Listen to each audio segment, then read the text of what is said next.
Good evening. ഇന്ന് നമ്മളെ literary ലെൻസിന്റെ 50ാമത്തെ എപ്പിസോഡാണ്. നമുക്ക് ഏവർക്കും അറിയുന്ന പോലെ തന്നെ ഇന്ന് ഷിഫാനയാണ് ലിറ്റററി ലെൻസിൽ സംസാരിക്കാനായിട്ട് നമ്മളോട് വന്നിട്ടുള്ളത്. നമുക്കറിയാം, അവരിന്ന് എടുത്തിട്ടുള്ള ടോപ്പിക് അല്ലെങ്കിൽ ബുക്ക് എന്ന് പറയുന്നത് മതിലുകളാണ്.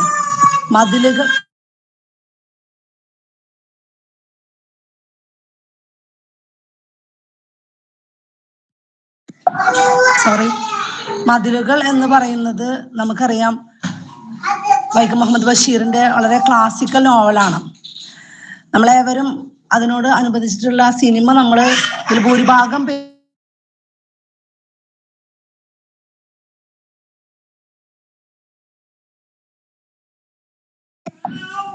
ഭൂരിഭാഗം ആളുകളും നമ്മൾ ആ സിനിമ കണ്ടിട്ടുണ്ടാകും. എന്നാലും ഷിഫാനയുടെ വീക്ഷണത്തിൽ എങ്ങനെയാണ് ആ ബുക്കിനെ നോക്കിക്കാണുന്നത് നമുക്ക് നോക്കാം. അപ്പൊ ഈ പരിപാടിയിലേക്ക് ഷിഫാനയെ ഹാർദവമായി സ്വാഗതം ചെയ്യണം. പിന്നെ അത് മാത്രമല്ല, എല്ലാവരെയും ഈ പരിപാടിയിലേക്ക് 50ാമത്തെ എപ്പിസോഡിലേക്ക് സ്വാഗതം ചെയ്തുകൊണ്ട് നിർത്തുന്നു. Thank you Shehira. അപ്പോ ഈ 50ാമത്തെ എപ്പിസോഡില് ഞാൻ എടുത്തിരിക്കുന്ന പുസ്തകം ബഷീറിന്റെ മതിലുകളാണ്. എനിക്കിഷ്ടപ്പെട്ട ഒരു എഴുത്തുകാരനാണ് ബഷീർ. ബഷീറിന്റെ ഈ നോവല് ഒരു പ്രണയ കഥയാണ് നമ്മോട് പറയുന്നത്. പ്രണയ കഥ കൂടാതെ തന്നെ ഒരു ജയിൽവാസവും ഇതിൽ പറയുന്നുണ്ട്. ഈ ബുക്ക് വരുന്നത് പബ്ലിഷ് ചെയ്തത് DC ബുക്സ് ആണ്. 35ാമത്തെ പതിപ്പാണ് ഇത്. കാണുന്നുണ്ടെന്ന് വിചാരിക്കുന്നു. കാണുന്നുണ്ടോ എല്ലാവർക്കും? പിന്നെ ഇതില് 72 പേജാണുള്ളത്. അപ്പോൾ പെട്ടെന്ന് വായിച്ചു തീർക്കാൻ പറ്റുന്ന ഒരു ബുക്കാണിത്. ഇത് ഫസ്റ്റ് പബ്ലിഷ് ചെയ്യുന്നത് 1964 കൗമുദി ആഴ്ച പതിപ്പിലാണ് ഇത് ആദ്യമായിട്ട് പ്രസിദ്ധീകരിക്കുന്നത്. ഇത് 2 ഭാഗമായതുകൊണ്ട് തന്നെ ഫസ്റ്റ് ഭാഗം വരുന്നത് ജയിൽവാസാണ്. രാഷ്ട്രീയ തടവുകാരനായിട്ടാണ് നമ്മളെ ബഷീർ എന്ത് ചെയ്യുന്നത്, ജയിലിലെത്തുന്നത്. പക്ഷേ രാഷ്ട്രീയ തടവുകാർക്ക് നല്ല ശിക്ഷയും എല്ലാതും ഉണ്ടാവും. പക്ഷെ അതൊന്നും ഇതില് പറയുന്നില്ല. ഒരു തെറ്റായിട്ടോ ഒന്നും ബഷീർ എന്ത് ചെയ്യുന്നില്ല, ചൂണ്ടിക്കാണിക്കുന്നില്ല. നല്ലൊരു ജയിൽവാസം തന്നെയാണ് ബഷീർ ഇതില് പറയുന്നത്. പക്ഷെ ജയിൽവാസം അനുഭവിക്കുന്നുണ്ടെങ്കിലും അവിടെ ഒരു ഒറ്റപ്പെടലാണ് എന്ത് ചെയ്യുന്നത്, ബഷീർ അനുഭവിക്കുന്നത്. നമുക്കറിയാം, ജയിൽ വേറെ ആയിരിക്കും, ആൺ ജയിൽ വേറെ ആയിരിക്കും, വലിയ മതിലുകളായിരിക്കും, സെല്ലുകളായിരിക്കും. അതിന്റെ ഉള്ളിലാണ് നമ്മൾ എന്ത് ചെയ്യുക, ഉണ്ടാവുക. അപ്പോ ഈ ബഷീറിന് എഴുതാന് ബുക്കും പെന്നും പിന്നെ ബീഡി കൊടുക്കുന്നുണ്ട്, ചായ ഒക്കെ കൊടുക്കുന്നുണ്ട്. അപ്പോ ബഷീറിന് ജയിൽവാസം എന്ന് പറഞ്ഞാൽ അത്ര ബുദ്ധിമുട്ടല്ല പറയുന്നത്. ഇതില് ഈ ബുക്കിലൂടെ പറയുന്നത് അത്ര ബുദ്ധിമുട്ടായിട്ടല്ല. പച്ചക്കറിത്തോട്ടം ഉണ്ടാക്കുന്നുണ്ട്, അതേപോലെ പൂന്തോട്ടം ബഷീർ ഈ ജയിലിൽ ഉണ്ടാക്കുന്നുണ്ട്, നട്ടു വളർത്തുന്നുണ്ട്. ബഷീറിന്റെ ഒരു നോവലിന്റെ ഒരു പ്രത്യേകതയാണ് ബഷീറിൻ്റെതായിട്ടുള്ള ഭാഷാശൈലിയാണ് അതിലുണ്ടാവുക. ഏത് പുസ്തകങ്ങൾ എടുത്തു നോക്കിയാലും തൻ്റെതായിട്ടുള്ള ഭാഷാശൈലിയിലൂടെയാണ് പറയാം. അതുപോലെ കഥാപാത്രങ്ങൾ നോക്കുകയാണെങ്കിലും ചെല്ലപ്പേര് വെച്ചിട്ടോ അല്ലെങ്കിൽ ഇരട്ടപ്പേര് വെച്ചിട്ടോ ആയിരിക്കും ബഷീർ ഒരുവിധം ബഷീറിന്റെ ബുക്കിലൊക്കെ പറഞ്ഞിട്ടുള്ളത്. അതുപോലെ തന്നെയാണ് ഈ ബുക്കിലും. ഇതില് കുറെ കഥാപാത്രങ്ങളൊന്നും ഇല്ല. വരുന്നത് മെയിൻ കഥാപാത്രങ്ങളായിട്ട് 2 കഥാപാത്രങ്ങളാണ്.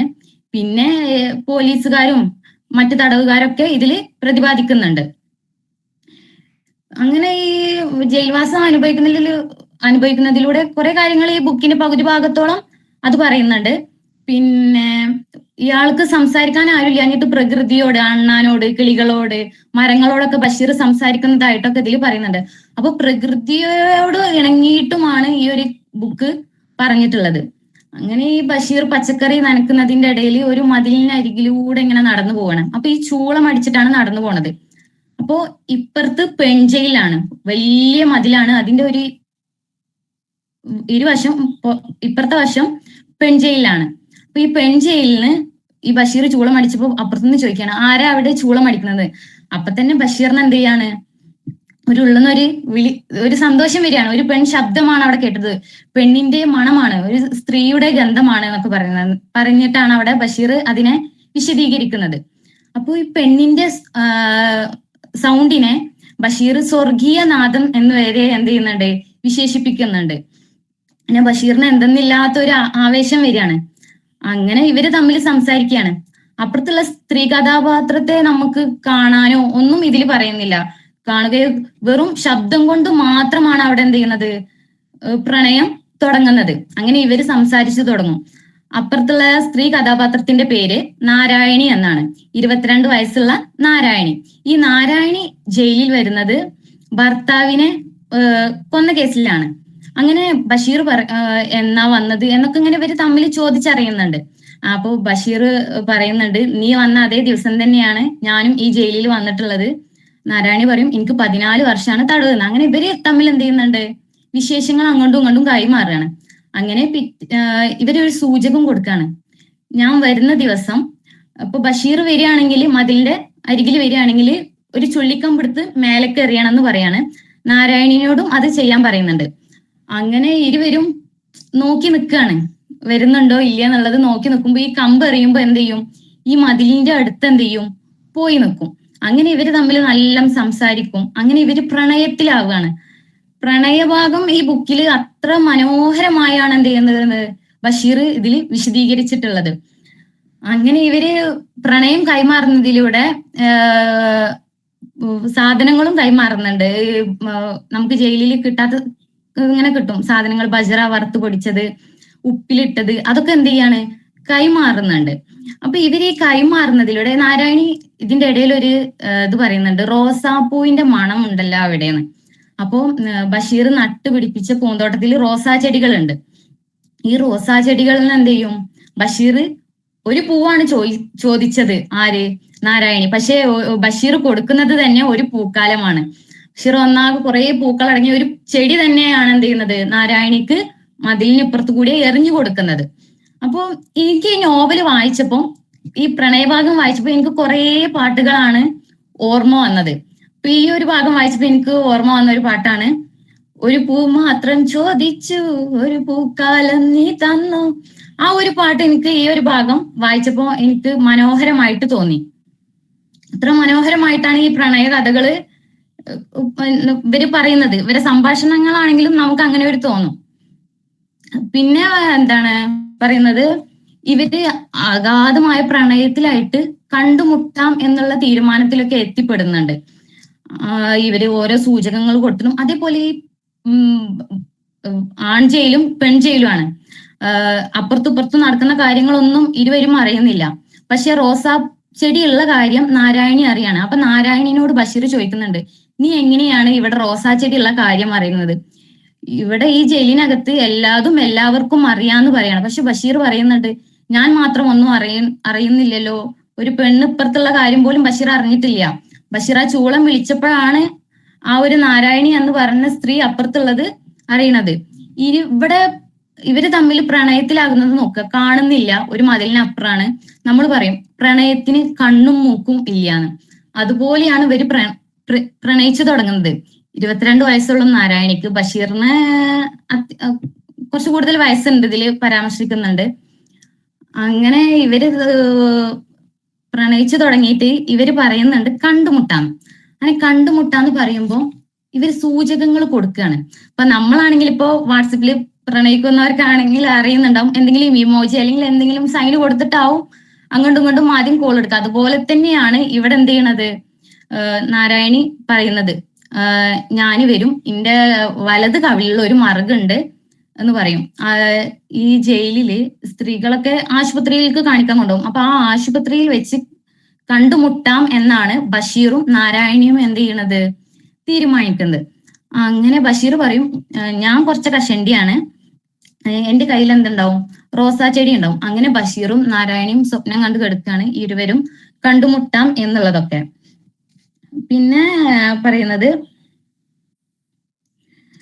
ഇവര് കണ്ടുമുട്ടാൻ തീരുമാനിക്കും. അങ്ങനെ ഇവര് നല്ല ആഹ്ലാദത്തിലാണ്. പിന്നെയും വർത്താനം കാര്യങ്ങളൊക്കെ പറയും. അങ്ങനെ ഇവര് ദിവസങ്ങൾ എണ്ണി ഇരിക്കുമ്പോഴാവും ബഷീറിന്റെ അടുത്തേക്ക് എന്ത് ചെയ്യുന്നത്, ഒരു പോലീസുകാരൻ വന്നിട്ട് പറയുന്നത്, യു ആർ ഫ്രീ എന്ന് പറയും, നിങ്ങൾ സ്വതന്ത്രനാണ് എന്ന് പറയും.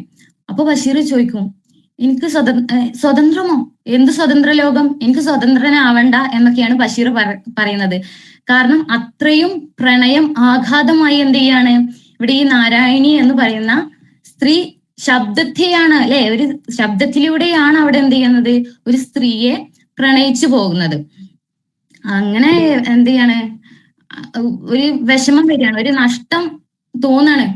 കാരണം അവിടെ നാരായണി എന്ത് ചെയ്യാണ്, ഈ ബഷീറിന് വേണ്ടി കാത്തിരിക്കുകയാണ്. ജയിലിന്റെ അല്ലെ, ജയിലിൽ വരും, അല്ലെങ്കിൽ ജയിലിന്റെ ആശുപത്രിയിൽ കാണാൻ വരും എന്നുള്ള ഒരു പ്രതീക്ഷയിലാണ് എന്ത് ചെയ്യണത്, നാരായണി നിൽക്കുന്നത്. ഇപ്പുറം ബഷീർ എന്ത് ചെയ്യാണ്, സ്വതന്ത്രനാവാണ്. ഇത് ബഷീറിന് എന്ത് ചെയ്യണം, നാരായണിയോട് പറയണം. പക്ഷെ ഇത് പറയാനും പറ്റുന്നില്ല. നിങ്ങൾ ഫ്രീ സ്വതന്ത്രനാണ് എന്ന് പറഞ്ഞുകൊണ്ട് പുതിയ ബഷീറിന്റെ പുതിയ ഡ്രസ്സ് ഉണ്ടാവും, ഡ്രസ്സും കുറച്ച് ക്യാഷും ബഷീറിന് കൊടുത്തിട്ട് എന്ത് ചെയ്യാണ്, ബഷീറിനെ പുറത്താക്കി എന്ത് ചെയ്യാണ്, വാതിലടക്കുകയാണ്. അപ്പൊ ഇതൊരു നഷ്ടപ്രണയത്തെയാണ് എന്ത് ചെയ്യുന്നത്, ഈ ഒരു നോവല് ചൂണ്ടിക്കാട്ടുന്നത്. പിന്നെ എനിക്ക് ഈ നോവൽ വായിച്ചപ്പോ കുറെ നമ്മള് ഫിലിമിലുള്ള കുറെ പാട്ടുകളൊക്കെ എനിക്ക് ഇതേപോലെ മാതിരി ഓർമ്മ വന്നു. നിങ്ങൾക്കും വായിച്ച അതിമനോഹരമായിട്ടുള്ള കുറെ ഭാഗങ്ങളുണ്ട്, സംഭാഷണ ഭാഗങ്ങളുണ്ട്. ബഷീറും നാരായണിയും സംസാരിക്കുന്നത് അതിമനോഹരമായിട്ടാണ് അവരെന്ത് ചെയ്യണത്, ആ പ്രണയത്തെ എന്ത് ചെയ്യുന്നത്, പറയുന്നത്. അപ്പൊ അതുപോലെ ഈ നഷ്ടപ്രണയമാണ്. പിന്നെ എന്താണ് ഏതാണ് എന്നൊന്നും പറയുന്നില്ല. ആ വാതിൽ കൊട്ടി അടക്കപ്പെടുന്നതിലൂടെ എന്ത് ചെയ്യാണ്, ഈ നോവൽ എന്ത് ചെയ്യാണ്, അവസാനിക്കുകയാണ് ചെയ്യുന്നത്. പിന്നെ ഈ നോവലിന്റെ പേരിൽ എന്ത് ചെയ്യുന്നുണ്ട്, ഒരു ഫിലിം ഉണ്ട്, അടൂർ ഗോപാലകൃഷ്ണൻ സംവിധാനം ചെയ്തിട്ടുള്ള മതിലുകൾ എന്നൊരു ഫിലിം ഉണ്ട്. ഈ ഫിലിം നായകനായിട്ട് അഭിനയിച്ചിട്ടുള്ളത് മമ്മൂട്ടിയാണ്. നായിക KPSC ലളിതയാണ്. ഇതിന് മമ്മൂട്ടിക്ക് എന്ത് ചെയ്യുന്നുണ്ട്, അവാർഡ് കിട്ടിയിട്ടുണ്ട്. ഇത്രയാണ് ഇത് വരുന്നത്. അപ്പൊ ഈ നോവല് വായിക്കാത്തവർ എന്ത് ചെയ്യണം, വായിക്കണം. കാരണം നല്ല അതിമനോഹരമായിട്ടാണ് പ്രണയഭാഗങ്ങളും പിന്നെ ബഷീറിന്റെ ഭാഷാ ശൈലിയും എല്ലാം ഇതിൽ എന്ത് ചെയ്തിട്ടുള്ളത്, പറഞ്ഞിട്ടുള്ളത്. പിന്നെ അധികം വായിക്കാൻ കഴിയാത്തവർക്ക് എന്ത് ചെയ്യാം, ഈ നോവല് ഫിലിം ഉണ്ട്, മതിലുകൾ എന്ന് പറഞ്ഞിട്ട്, അത് യൂട്യൂബിൽ അടിച്ചു നോക്കിയാൽ കാണാൻ കഴിയും. അപ്പോൾ വായിക്കാത്തവര് വായിക്കാനും ശ്രമിക്കുക, അല്ലെങ്കിൽ ആ ഫിലിം കാണുകയെങ്കിലും ചെയ്യുക എന്ന് പറയുന്നു. ഇത്രയുള്ള ഒരു നോവൽ. അതുപോലെ ഈ മതിലുകൾ എന്ന ശീർഷകം ബഷീർ ആദ്യം തീരുമാനിക്കുന്നത്, ഈ ബുക്കിന് കൊടുക്കാൻ തീരുമാനിക്കുന്നത് പെണ്ണിന്റെ മണം അല്ലെങ്കിൽ സ്ത്രീയുടെ ഗന്ധം എന്നാണ്. പക്ഷെ ആ ശീർഷകത്തെക്കാളും എനിക്ക് അതിമനോഹരമായിട്ട് തോന്നിയത് മതിലുകൾ എന്നാണ്. കാരണം രണ്ട് മതിലിനപ്പുറത്ത് നടക്കുന്ന പ്രണയമാണ്. പിന്നെ നമ്മൾ ഒരു ചൊല്ലും, വിധിയെ തടുക്കാനാവില്ല എന്ന്. വിധി വന്നിട്ടുണ്ടെങ്കിൽ നമ്മൾ എന്ത് ചെയ്യണം, ആ വിധിക്കനുസരിച്ചാണ് നമ്മൾ നീങ്ങുക. അതുപോലെ ഇവിടെ എന്ത് ചെയ്യാണ്, ബഷീറിന് ഒരു വിധി വരികയാണ് അല്ലെ, സ്വതന്ത്രനായി എന്നുള്ള ഒരു വിധി വരുമ്പോഴാണ് എന്ത് ചെയ്യണത്, അവിടെ ഒരു പ്രണയം നഷ്ടമായിട്ട് തോന്നുന്നത്. അപ്പൊ ഇത്രയൊക്കെയാണ് ഈ ബുക്കിനെ കുറിച്ച് എനിക്ക് പറയാനുള്ളത്.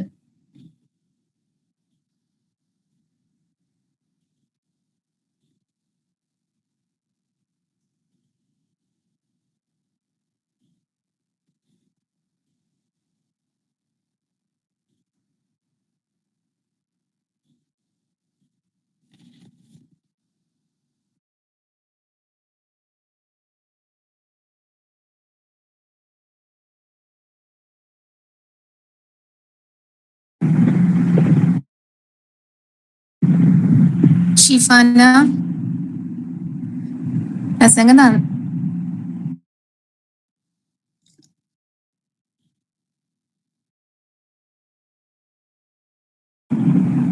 ഷിഫാന നന്നായിട്ട് പ്രസന്റ് ചെയ്തു കേട്ടാ.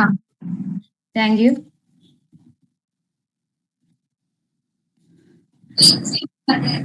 Hello,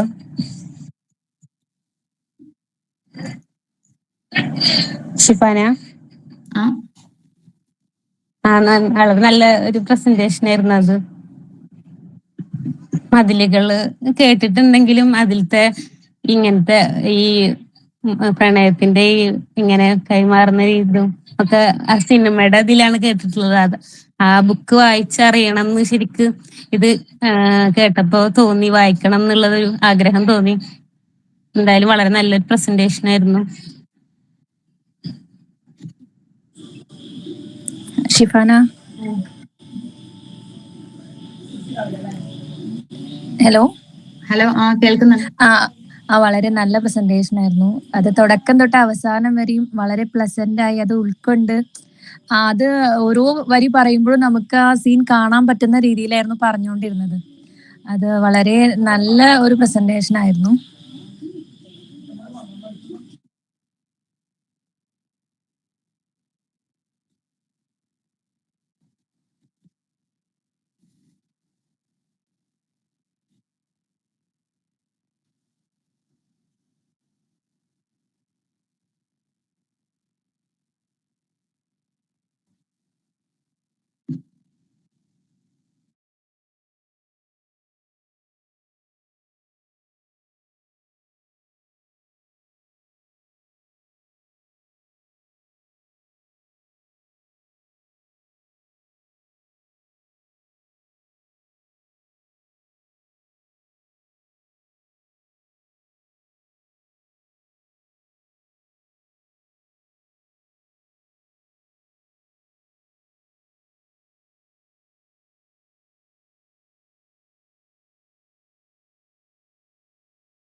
hello. അപ്പൊ എല്ലാ ഫീഡ്ബാക്ക് രണ്ടാൾക്കാരൊക്കെ പറഞ്ഞൊക്കെ ഓവറോൾ വളരെ നല്ലൊരു പ്രസന്റേഷൻ ആയിരുന്നു. അപ്പൊ ഇനി നമുക്ക് ഈ ഒരു ഇവിടെ വൈൻഡപ്പ് ചെയ്യാം. അപ്പൊ ഇനി അടുത്ത എപ്പിസോഡിൽ നമുക്ക് ജോയിൻ ചെയ്യാം എല്ലാവരും.